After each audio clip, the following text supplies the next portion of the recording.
Right, hello folks. This is regards to the video I did yesterday on the Webley LiteW8. The power output was pretty low, so what I'm going to do today is retune the rifle up, which means adjusting the hammer. Oh, shut up, pigeon. Well, there we go. This is the action of the rifle. Logan and Webley AXA rifles. This trigger is held in by a pin, whereas some of the others are a sealed block. So the downside to this is when you take the pin out, although the trigger comes out, you've got springs that can fly everywhere because you've got two springs on this. But anyway, that's the most fiddly part, is doing the putting the trigger back in. So basically there's a screw in the top there. If you've never had it before, there was an anti-tamper cap on the top, just a brass thing that you need to get out. There's a screw in there that allows you to take the back plate off, but you need to get the trigger off first. Then you can get to the hammer, take the hammer out, and it's, in a way, it's similar to the Brocock and Falcon rifles. You do adjustments with the hammer itself, and you've got the hammer and like another piece inside, and you twist that, and it puts, as you pull it back, it puts more tension on the spring. If you go forward, it releases tension. So I'm going to adjust that probably by a turn, see what happens, and then put it back together and chronograph it again. But I've got some photos that I've took of the rifle, and what I'll do videos of how I do this as well. So we'll get on with that now.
So the pins come out now, and you can feel the spring pressure which is coming off of that spring there. Plus you've also got a spring underneath. So that's the fiddly bit out of the way. So what I need to do now is get an Allen key and take the Allen bolt out of that.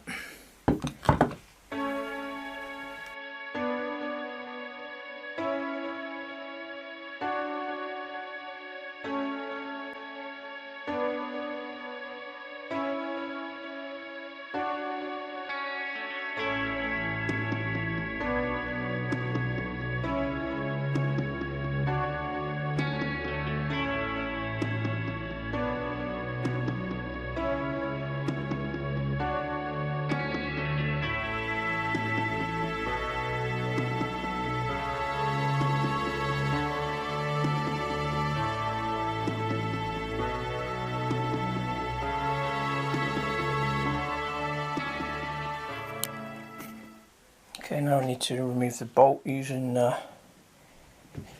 4mm Allen wrench. Now this one is a custom bolt, an aftermarket bolt. It's got a spacer sleeve on there.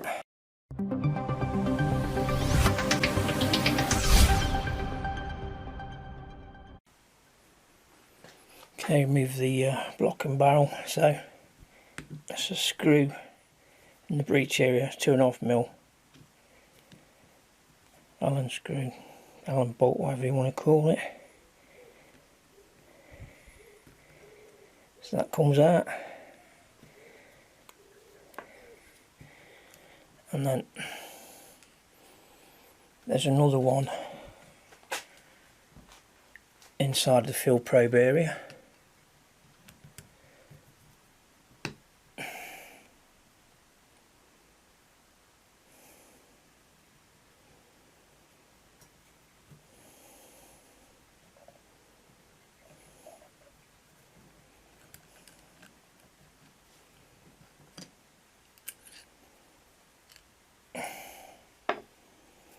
So that removes the breech block and the barrel.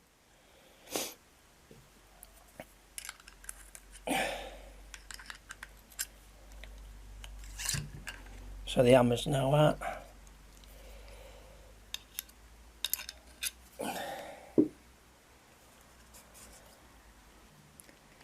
So basically, as the bolt goes forward, I believe the sear locks onto that and holds it in place. Basically, it flies forward and hits the end of the hammer, so it goes forward like that. So let's say, sear it's that, pulls it back, let's go. So there's a hole, and you lock, it's a little notch there, you line that up with that hole on top just to lock it so it don't move. The back, that locks it in place, otherwise it will just spin around. There we go. So got to adjust that now.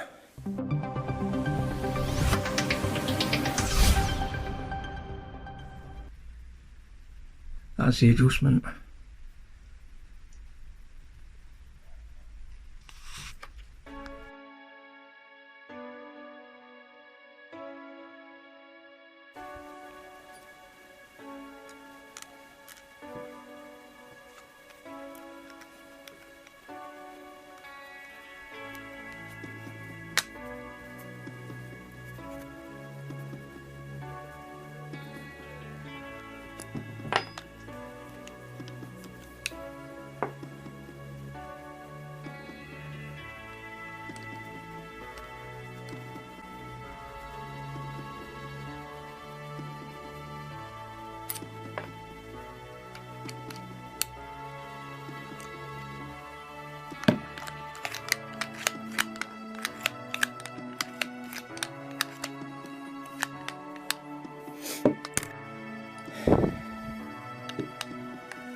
Okay, so now to put the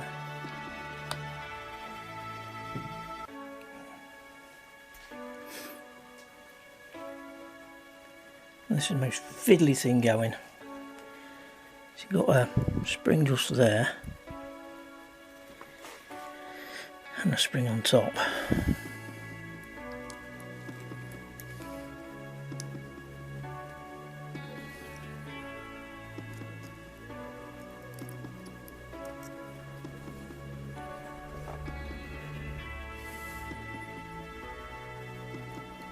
I think there's even a ball bearing in there as well, so you have to be careful. So that goes in at an angle.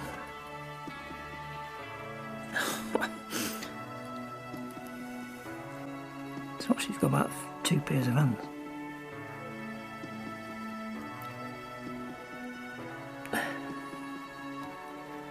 So that goes there. And you got that. I believe that rests on that.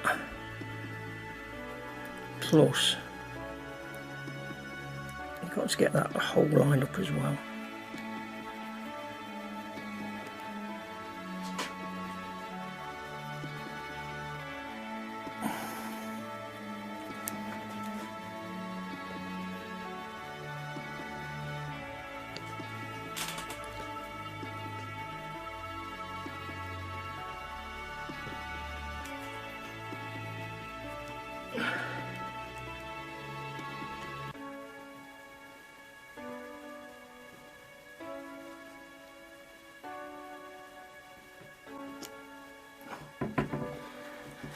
Gone all the way through.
Well, that's it.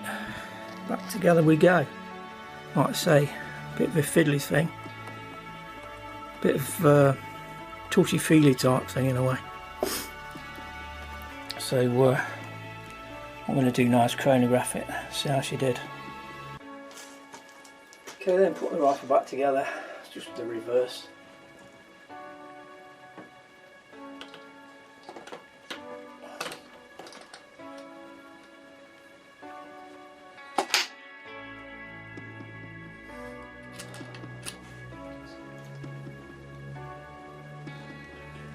Shorter screw goes to the front.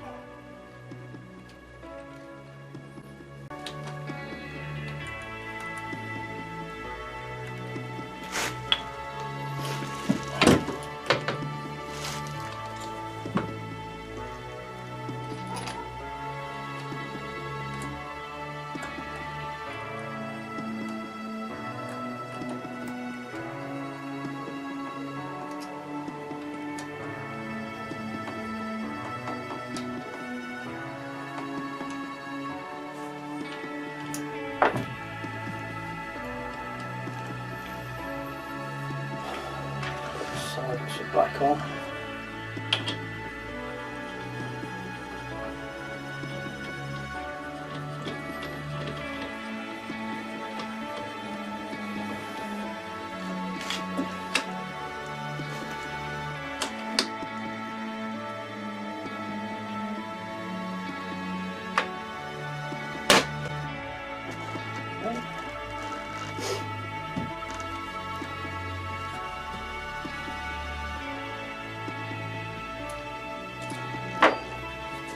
The escape there. If you watch the video where I was testing this at the range, well, I actually took the escape off. It was actually loose, so that could have had a good effect on the results the other day. So, on accuracy that is. So when I actually retest it, I'll see if the accuracy improves on the last one, because it is a really accurate rifle normally. Both a Walford barrel.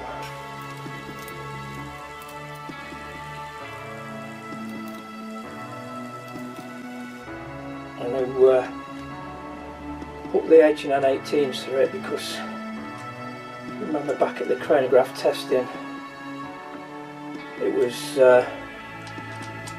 10.2 foot-pound average with the JSBs, 10.3 average with the H&N. That's pretty tight now, so what I'll do, I'll base it on the most efficient pellet fluid.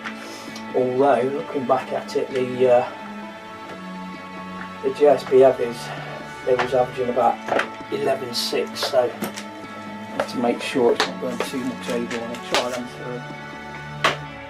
I'll get some pellets and we'll chronograph it. Okay then.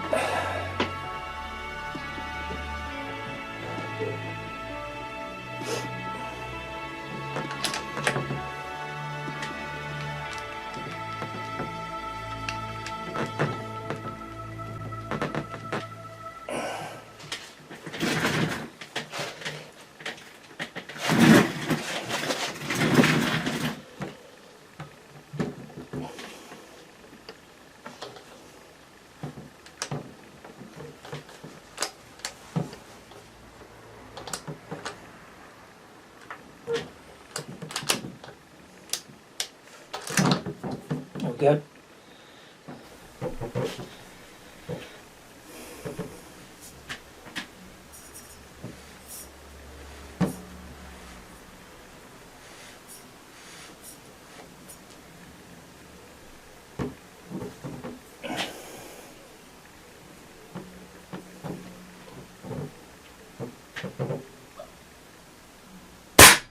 $10.9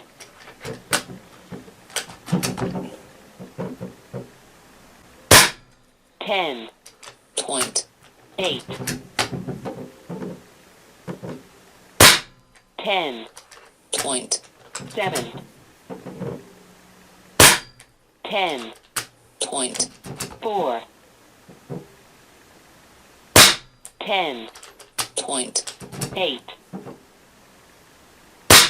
11.3 10.7 One more.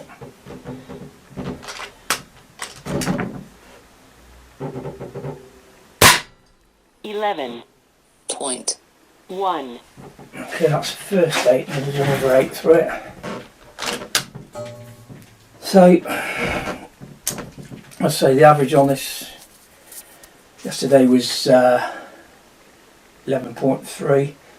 It's now 11.8, so it's gone up half a foot-pound by average. I turned the actual hammer screw one full turn. Probably another half turn would have got it about right, but yeah, I can probably do that. Just thinking about the H&Ns I was on about, not the H&Ns, the JSBs. I was thinking of the wrong ones. I was thinking of the 177 versions, but it's pretty much not too far off now.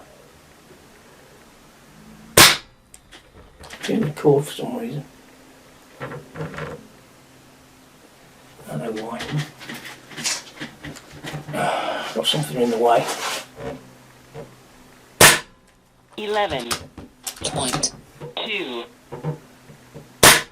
11.3 11.2 10.9 11.2 10.9 11.3 Okay. So obviously first shot didn't record, so that's all 8 gone. So I'll do 8 more, and I'll assess what it's doing.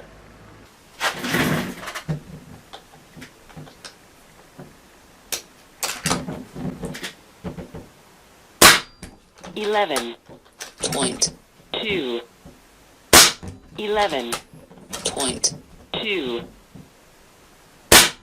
11.2 point 1, 11 point 0, 10 point 8.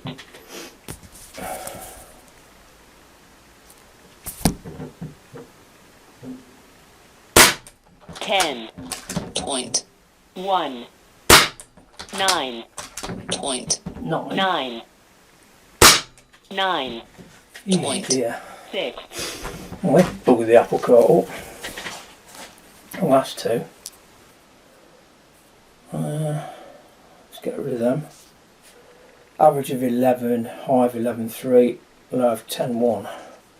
That is an average of 521 feet per second, high of 529, and a low of 501 feet per second. So I don't think I topped the rifle up either, so what I'll do, I'll top the rifle up, I'll put the 80s through it, and then we'll reassess. Right, starting again, GSB 80s, 1589 grains.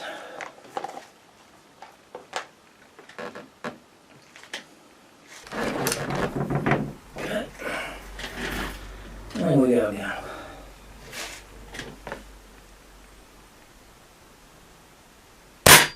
Eleven point 5.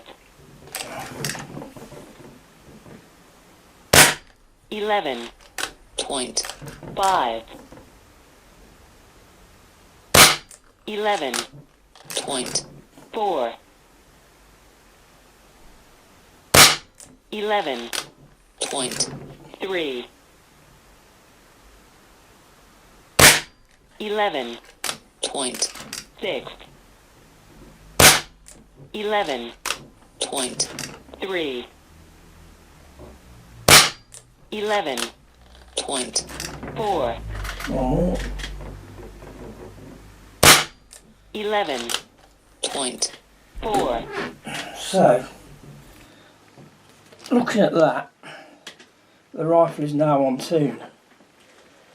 And these are on efficient pellet, so the rifle was shooting low, the scope was loose. So I'm going to do this test again, and I'll also give the barrel clean and we'll see how well it does. So this will be my last 8, I'm not going to fire any more than that. 11 point 6. 11 point 4. 11 point 4. 11 point 5. 11 point 5. 11 point 4. 11 point 5. 11 point 3. That's it, right? So yeah, average of 11.4 foot-pounds, high of 11.6, low of 11.3. That gives us an average of 569, high of 573, a low of 566. That's a spread of 7, a standard deviation 2.3 from 16 shots. So I'm really pleased with that. The regulator's working well, and I think I've tuned it up. So most important thing you get after your rifle is a chronograph. Believe me, I've been doing it long enough to realise the only way to keep an eye on it, if your rifle is shooting well or not, is to chronograph it regular. Because it can go up or it can go down. It's just the way air guns are. That is the actual tune-up of a Webley LiteW8, which will work the same for the Webley axes or Logan axes. Any of those sort of rifles. So like I say, I'm going to get it down to the range again over the next week, and we'll do those tests again, and we'll see if the accuracy improves. I will clean the barrel out before I do it next time as well. So I'll catch you in the next video. And as a word of caution, make sure you've got a good backstop. I mean, penetration's quite impressive if you're shooting over the same area time and time again. I mean, if you look at these, there's 2 inch thick of pine boards, decking.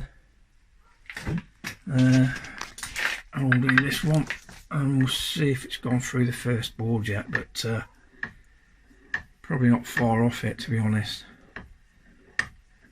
So I changed my point of aim as well, because it's penetrated. Look, if you look at that, you can see the pellets. So they're coming through, but the only thing that stopped them blowing all the way through is the other board. And if you look at the top, they're even poking into that now. So that's shooting a few groups at different areas, but it's still going through. It's an 8-shot rifle, remember. So don't rely on your garden fence as a backstop. Use concrete slabs.